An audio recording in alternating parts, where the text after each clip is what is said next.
ಸೂಳೆಕೆರೆಯ ಕೃಷ್ಣಪ್ಪನವರು, ತುಮಕೂರು ಗ್ರಾಮಾಂತರ ಜಿಲ್ಲೆಯ ಸುರೇಶ್ ಅವರು, ಅವರು ನಮ್ಮ ಕೊಟ್ಟಗೆರೆಯ ಮಾಜಿ ಶಾಸಕರು ಸುಧಾಕರ್ ಲಾಲ್ ಅವರು, ಅದೇ ರೀತಿಯಲ್ಲಿ ನಮ್ಮ ಶಿವಣ್ಣ ಅವರ ಮಾಜಿ ಸಚಿವರು ಶಿವಣ್ಣ ಅವರು ಸಹ ಈ ಕಾರ್ಯಕ್ರಮದಲ್ಲಿ ಭಾಗವಹಿಸಿದ್ದಾರೆ. ನಮ್ಮ ವಿಧಾನ ಪರಿಷತ್ತಿನ ಸದಸ್ಯರು ನಾರಾಯಣಸ್ವಾಮಿ ಅವರು ಹಾಗೂ ನಮ್ಮ ಆತ್ಮೀಯ ಸ್ನೇಹಿತರು ಜನಾರ್ದನ್ ಅವರು ಯಾರು ಅನ್ಯತಾ ಭಾವಿಸಿಕೊಳ್ಳೆ ವೇದಿಕೆ ಮೇಲೆ ಬಹಳ ಜನ ಸ್ನೇಹಿತರಿದ್ದೀರಿ. ನಮ್ಮ ವಿಧಾನ ಪರಿಷತ್ ಸದಸ್ಯರು ಚಿದಾನಂದ ಅವರು, ರಾಜ್ಯಸಭಾ ಸದಸ್ಯರು ಸನ್ಮಾನ್ಯ ಜಗ್ಗೇಶ್ ಅವರು, ಈ ಎಲ್ಲ ಹಿರಿಯ ನಾಯಕರಿದ್ದಾರೆ. ಎಲ್ಲರ ಹೆಸರನ್ನ ಹೇಳಿಲ್ಲ ಅಂತ ಅನ್ಯತೆ ಭಾವಿಸಿದ್ದೀರಿ. ಅದರ ಜೊತೆಯಲ್ಲಿ ಇವತ್ತಿನ ಕಾರ್ಯಕ್ರಮಕ್ಕೆ ದಾಖಲೆಯ ನಿಟ್ಟಿನಲ್ಲಿ ಇವತ್ತು ತುಮಕೂರು ಲೋಕಸಭಾ ಕ್ಷೇತ್ರದ ಪ್ರತಿ ಹಳ್ಳಿಯಿಂದ ಈ ಒಂದು ನಾಟಕ ಸಮಿತಿಗೆ ತಾವೆಲ್ಲರೂ ಭಾಗವಹಿಸಿ ಸೋಮಣ್ಣ ಅವರ ಪರವಾಗಿ ಬೆಂಬಲವನ್ನು ಸೂಚಿಸಿ ಒಂದು ಐತಿಹಾಸಿಕವಾದಂತಹ ಮೆರವಣಿಗೆ ಮುಖಾಂತರ ನಾಮಪತ್ರವನ್ನು ಸಲ್ಲಿಸಲಿಕ್ಕೆ ತಾವೆಲ್ಲ ಬಂದಂತ ಈ ಸಂದರ್ಭದಲ್ಲಿ ನಿಮ್ಮೆಲ್ಲರಿಗೆ ನನ್ನ ಗೌರವಪೂರ್ವಕ ಅಂತ ವಂದನೆಗಳನ್ನು ಸಲ್ಲಿಸಲಿಕ್ಕೆ ಬಯಸ್ತಾ ಇದ್ದೇನೆ. ಸನ್ಮಾನ್ಯ ಯಡಿಯೂರಪ್ಪ ಹೇಳಿದಂತ ರೀತಿಯಲ್ಲಿ ಅವರು ಮುಖ್ಯಮಂತ್ರಿಗಳಾಗಿ 2018ರಲ್ಲಿ 19ರಲ್ಲಿ ಯಾವೊಂದು ಕೇಂದ್ರ ಸರ್ಕಾರ ಪ್ರತಿ ರೈತ ಕೃಷಿಕರಿಗೆ 6,000 ರೂಪಾಯಿಗಳ ಪ್ರಧಾನಮಂತ್ರಿ ಕಿಸಾನ್ ಯೋಜನೆಯನ್ನು ಜಾರಿಗೆ ತಂದರು. ಆ 6,000 ರೂಪಾಯಿಗಳ ಜೊತೆಯಲ್ಲಿ ರಾಜ್ಯ ಸರ್ಕಾರದಿಂದ ಯಡಿಯೂರಪ್ಪ ಅವರ ನೇತೃತ್ವದ ಸರ್ಕಾರದಲ್ಲಿ 4,000 ರೂಪಾಯಿಗಳನ್ನ ಪ್ರತಿ ವರ್ಷ ಕೊಟ್ಟು 10,000 ರೂಪಾಯಿಗಳನ್ನ ರಾಜ್ಯದ ರೈತರಿಗೆ ಬೆಂಬಲವಾಗಿ ನೀಡತಕ್ಕಂಥ ನಿಟ್ಟಿನಲ್ಲಿ ಕಾರ್ಯಕ್ರಮವನ್ನು ಕೊಟ್ಟಿದ್ದರು. ಕಾಂಗ್ರೆಸ್ ಸರ್ಕಾರ ಆಡಳಿತಕ್ಕೆ ಬಂದ ಗುರುಗಳಿಗೆ 4,000 ಬೆಂಬಲ ಬೆಲೆ ರೈತರಿಗೆ ಕೊಡ್ತಕ್ಕಂಥ ಒಂದು ಪ್ರೋತ್ಸಾಹ ಧನವನ್ನ ಸಂಪೂರ್ಣವಾಗಿ ನಿಲ್ಲಿಸಿ ರೈತರಿಗೆ ದ್ರೋಹ ಮಾಡಿರ್ತಕ್ಕಂಥ ಸರ್ಕಾರ ಇದೆ. ಅದ್ರ ಜೊತೆಯಲ್ಲಿ ಯಡಿಯೂರಪ್ಪನವರು ನಾವು ಸರ್ಕಾರವನ್ನು ನಡೆಸಬೇಕಾದ್ರೆ ಅವರ ನೇತೃತ್ವದಲ್ಲಿ ಹಣಕಾಸು ಸಚಿವರಾಗಿ ಈ ನಾಡಿನ ಬಡ ಕುಟುಂಬದ ಮಹಿಳೆಯ ಒಂದು ಕುಟುಂಬಗಳಲ್ಲಿ ಮಹಿಳೆಯರಿಗೆ ಪ್ರೋತ್ಸಾಹವನ್ನು ಕೊಡಬೇಕು, ಮಕ್ಕಳಿಗೆ ಹೆಣ್ಣು ಮಕ್ಕಳಿಗೆ ಪ್ರೋತ್ಸಾಹವನ್ನು ಕೊಡಬೇಕು ಅಂತ ಹೇಳಿ ಭಾಗ್ಯಜ್ಯೋತಿ ಕಾರ್ಯಕ್ರಮವನ್ನು ಯಡಿಯೂರಪ್ಪ ಅವರ ನೇತೃತ್ವದಲ್ಲಿ ತಂದಿದ್ದು. ಆದರೆ ಆ ಕಾರ್ಯಕ್ರಮವೂ ಸಹ ಇವತ್ತು ಸ್ಥಗಿತ ಆಗಿರ್ತಕ್ಕಂಥದ್ದು. ಸೈಕಲ್ ಕೊಡ್ತಕ್ಕಂಥ ಒಂದು ಯೋಜನೆ ಅದು ಸ್ಥಗಿತ ಆಗಿರ್ತಕ್ಕಂಥದ್ದು. ಹೀಗೆ ಹಲವಾರು ಜನ ವಿರೋಧಿ ಕಾರ್ಯಕ್ರಮಗಳನ್ನು ಕಾಣ್ತಾ ಇದ್ದೇನೆ. ನಾನು ಒಂದು ನಿಮ್ಮೆಲ್ಲರ ಗಮನಕ್ಕೆ ಬರ್ತಕ್ಕಂಥದ್ದು, ಈಗಿನ ಸರ್ಕಾರ ಏನು ಪ್ರತಿಯೊಂದು ವಿಷಯಗಳಲ್ಲೂ ಕೇಂದ್ರ ಸರ್ಕಾರದ ಮೇಲೆ ದುರ್ಬಲ ಪರಿಸ್ಥಿತಿ ನೋಡಿದ್ದಾರೆ, ನಮಗೆ ಸಹಕಾರ ಇಲ್ಲ ಅಂತ ಹೇಳಿ. ಅದಕ್ಕೆ ಕಾರಣ ಈ ಸರ್ಕಾರ ಮಾಡಿರ್ತಕ್ಕಂಥ ಸ್ವಯಂಕೃತ ಅಪರಾಧಗಳು ಅಂತಕ್ಕಂಥದ್ದನ್ನ ಈ ಸಂದರ್ಭದಲ್ಲಿ ಹೇಳಕ್ಕೆ ಬಯಸ್ತಾ ಇದ್ದೇನೆ. ಇವತ್ತು ಯಾವ ಕಾಂಗ್ರೆಸ್ ಸರ್ಕಾರ ಆಡಳಿತಕ್ಕೆ ಬಂದ ನಂತರ ನಾವು ನುಡಿದಂತೆ ನಡೆದಿದ್ದೇವೆ ಅಂತಾರೆ.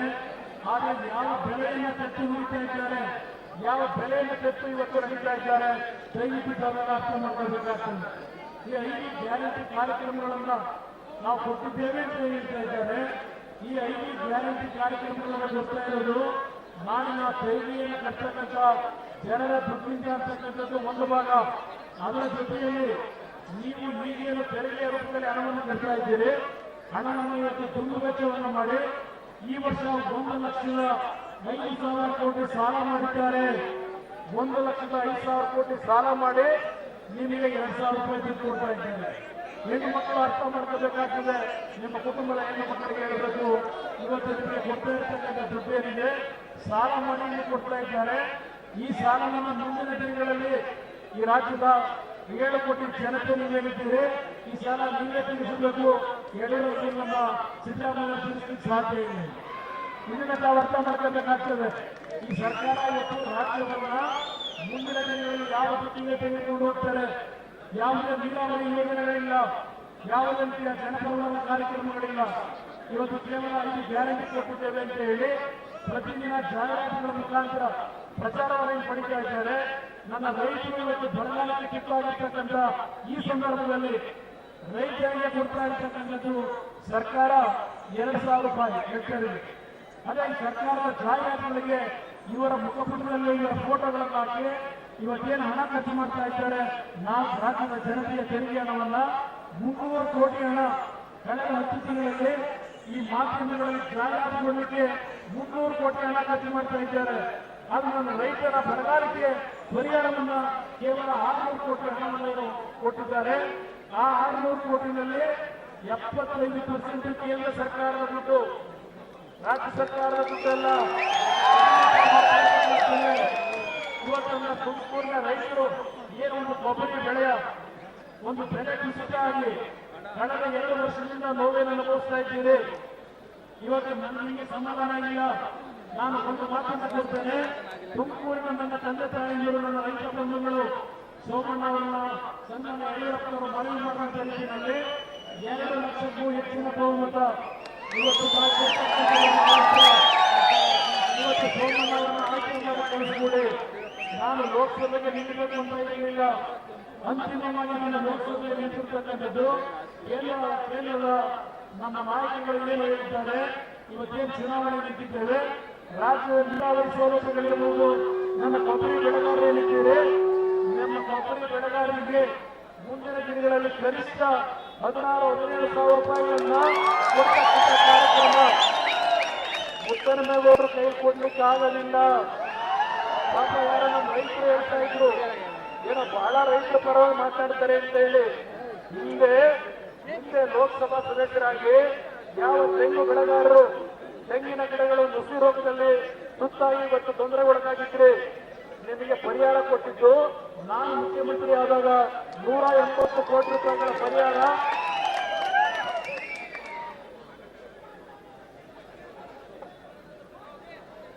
ಅಲ್ಲಿಂದ 180 ಕೋಟಿ ರೂಪಾಯಿಗಳ ಪರಿಹಾರವನ್ನು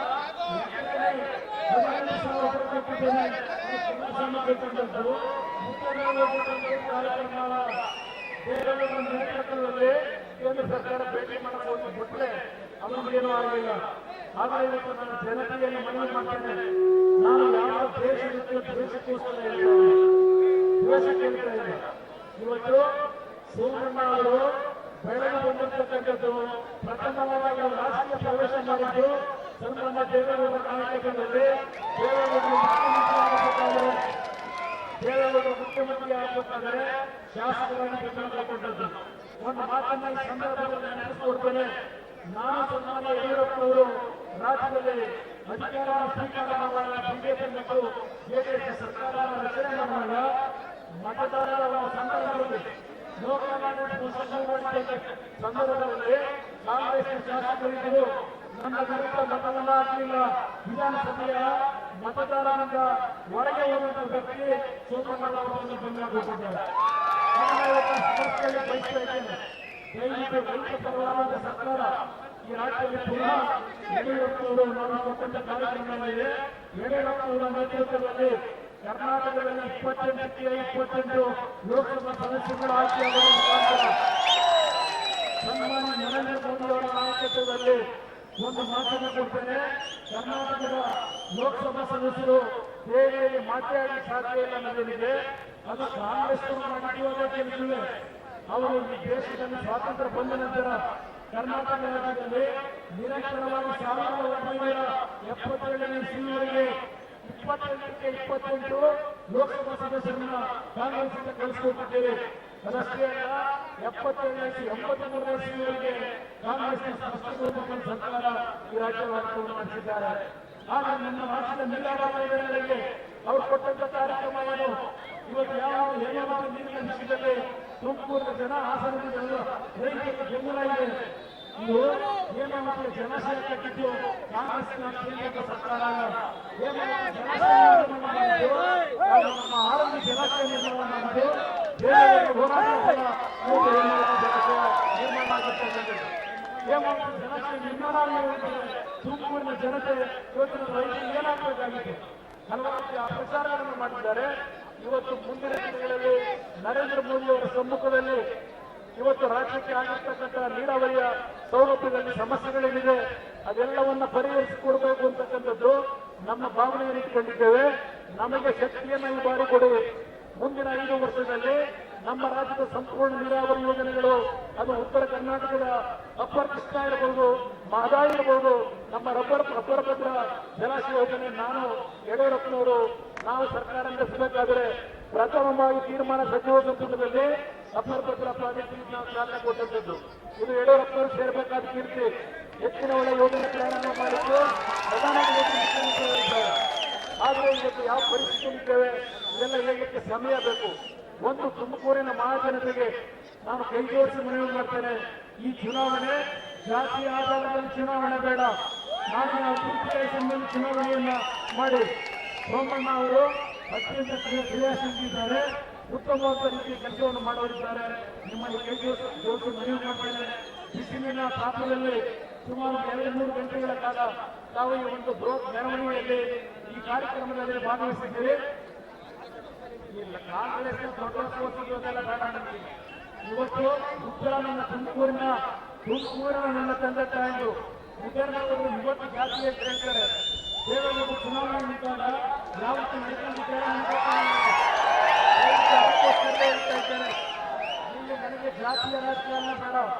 ನನಗೆ ಬೇಕಾಗಿರ್ತಕ್ಕಂಥದ್ದು ತುಮಕೂರಿನ ಸಂಪೂರ್ಣ ಸಮಗ್ರ ಅಭಿವೃದ್ಧಿ. ತುಮಕೂರಿನ ಸಮಗ್ರ ಅಭಿವೃದ್ಧಿಗೆ ಸೋಮಣ್ಣ ಅವರಿಗೆ ನಾವು ಆಶೀರ್ವಾದ ಮಾಡಿ ನರೇಂದ್ರ ಮೋದಿ ಅವರ ನಾಯಕತ್ವದಲ್ಲಿ ಈ ಬಾರಿ 3ನೇ ಬಾರಿಗೆ ಇಡೀ ದೇಶದ ಜನತೆ ನರೇಂದ್ರ ಮೋದಿ ಅವರ ಪ್ರಧಾನಮಂತ್ರಿಗಳಾಗಬೇಕು ಅಂತಕ್ಕಂಥ ಬಯಕೆಯನ್ನು ನಾವು ಪ್ರಕಟಿಸ್ತಾ ಇದ್ದೇವೆ. ಇವತ್ತು ಇಡೀ ವಿಶ್ವದಲ್ಲಿ ಭಾರತ ದೇಶ 3ನೇ ಸ್ಥಾನಕ್ಕೆ ಇವತ್ತು ಆರ್ಥಿಕವಾಗಿ ಸದೃಢವಾಗಿ ಬೆಳೆಯತಕ್ಕಂಥ ಕೆಲಸ ಇವತ್ತು ಕೇಂದ್ರ ಸರ್ಕಾರ ನಡೆಯುತ್ತಿದೆ.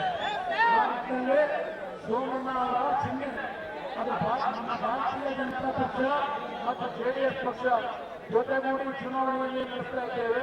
ಸೋಮಣ್ಣ ಅವರು ಮೈತ್ರಿ ಪಕ್ಷದ ಅಭ್ಯರ್ಥಿಯಾಗಿ ಕಮಲದ ಚಿಹ್ನೆಯವರು ಅಡಿಯಲ್ಲಿ ಚುನಾವಣೆ ನಿಂತಿದ್ದಾರೆ. ಇವತ್ತು ನಮ್ಮ ಮಹಿಳೆಯ ವೃತ್ತಿರನ್ನೆಲ್ಲ ಮತದಾನದಲ್ಲಿ ನಮ್ಮ ಕಮಲದ ವೃತ್ತಿಗೆ ನಮ್ಮ ಪಕ್ಷದ ಮುಖಂಡರುಗಳು, ನಮ್ಮ ಪಕ್ಷದ ಅಭಿಮಾನಿಗಳು ತಾವು ಆಶೀರ್ವಾದವನ್ನು ಮತದಾನಗಳ ಮುಖಾಂತರ ನಮ್ಮಗಳ ಕೈಯನ್ನು ಬಲಪಡಿಸಿ ನಾನು ಇನ್ನೂ 2 ದಿನ ತುಮಕೂರಿನಲ್ಲಿ ತುರುವೇಕೆರೆ ಇರ್ಬೋದು, ಕೊಳಗೆರೆ ಇರ್ಬೋದು, ಮಧುಗಿರಿ ಇರ್ಬೋದು, ಅಲ್ಲಿಂದ ಚಿತ್ತೂರು ಇರ್ಬೋದು, ಚಿಕ್ಕನಾಯಕನಹಳ್ಳಿ ಇರ್ಬೋದು. ಚಿಕ್ಕನಾಯಕನಹಳ್ಳಿ ಜನತೆ ಸುರೇಶ್ ಬಾಬು ಅವರು ಯಾವ ಪ್ರೀತಿಯಿಂದ ಕಾಣ್ತಾ ಇದ್ದೀವಿ ಅದೇ ಪ್ರೀತಿಯನ್ನು ಸೋಮಣ್ಣ ಅವರ ಮೇಲೆ ಕೊಡಿ. ಚಿಕ್ಕನಾಯಕನಹಳ್ಳಿಗೂ ಚುನಾವಣೆಯನ್ನು ನಡೆಸಲಿಕ್ಕೆ ಬರ್ತೀವಿ. ಅದೆಲ್ಲದಕ್ಕಿಂತ ಹೆಚ್ಚಾಗಿ ಸುರೇಶ್ ಗೌಡ್ರ ಜೊತೆಯಲ್ಲಿ ತುಮಕೂರಿನ ಗ್ರಾಮಾಂತರ ಒಂದು ವಿಧಾನಸಭಾ ಕ್ಷೇತ್ರದಲ್ಲೂ ಚುನಾವಣಾ ಪ್ರಚಾರಕ್ಕೆ ಚುನಾವಣೆ ಮಾಡ್ತಾ ಇದ್ದೀವಿ. ನಿಮ್ಮ ಆಶೀರ್ವಾದ ಯಡಿಯೂರಪ್ಪನವರು ನಾವು ಎಷ್ಟೋ ಜೊತೆಗೂಡಿ ವೇದಿಕೆ ಮುಖಾಂತರ ಮನವಿಯನ್ನು ಮಾಡ್ತಾ ಇದ್ದೇವೆ. ರಾಜ್ಯದ 28 ಲೋಕಸಭಾ ಕ್ಷೇತ್ರದ ಜನತೆಗೆ ನಮ್ಮ ವೇದಿಕೆ ಮುಖಾಂತರ ಮನವಿ ಮಾಡ್ತಾರೆ. 28ಕ್ಕೆ 28 ಸ್ಥಾನದಲ್ಲಿ 3 ಜೆಡಿಎಸ್ನ ಅಭ್ಯರ್ಥಿಗಳಿದ್ದಾರೆ, 25 ಬಿಜೆಪಿ ಅಭ್ಯರ್ಥಿಗಳಿದ್ದಾರೆ. ಎಲ್ಲರಿಗೂ ತಮ್ಮ ಆಶೀರ್ವಾದ ಇವತ್ತು ನಾವು ನೀಡಬೇಕಂತಕ್ಕಂಥ ಮನವಿಯನ್ನು ಮಾಡಿ ಮತ್ತೊಮ್ಮೆ ಈ ಚುನಾವಣೆಯಲ್ಲಿ ಈ ಕ್ಷೇತ್ರದಿಂದ ಸೋಮಣ್ಣ ಬಂದು ಕಮಲದ ಚಿಹ್ನೆಯ ಕುರಿತು ಅದಕ್ಕೆ ನಮ್ಮ ಎಲ್ಲ 2 ಪಕ್ಷಗಳ ಮುಖಂಡಗಳು ಆಶೀರ್ವದಿಸತಕ್ಕಂಥ ಮನವಿಯನ್ನು ಮಾಡಿ ನಿಮ್ಮೆಲ್ಲರಿಗೂ ಒಂದು ಸಿನಿಮಾಗಳನ್ನು ಮಾತನಾಡುತ್ತಾರೆ. ಜೈ ಜೈ ಕರ್ನಾಟಕ.